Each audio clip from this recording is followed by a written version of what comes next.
Hi everyone, welcome to Raw Online. This is Dr. Ashok, consultant microbiologist. So now we are going into the antigenic variation.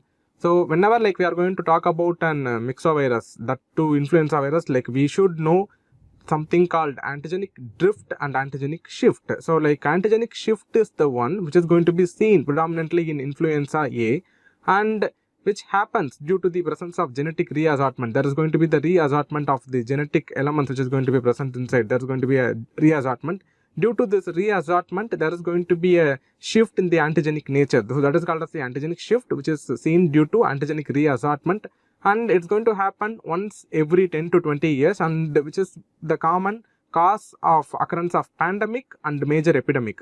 So the pandemic occurrence and epidemic occurrence is predominantly due to the presence of antigenic shift, which happens due to genetic reassortment, which is seen only in influenza A, and it's going to be seen every once in 10 to 20 years. So that is about the antigenic shift. Now we are moving into the antigenic drift. So whenever we are going to talk about antigenic drift, it happens in both influenza A and influenza B.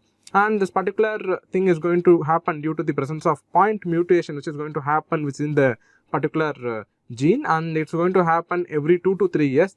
And due to this particular point mutation, there is going to be a drift in the antigenic nature, and it's going to cause something called periodic epidemic and the presence of cluster or sporadic cases. So any periodic epidemic or sporadic case occurrence is predominantly due to the antigenic drift, which happens due to the point mutation, and it is seen in case of both influenza A and influenza B.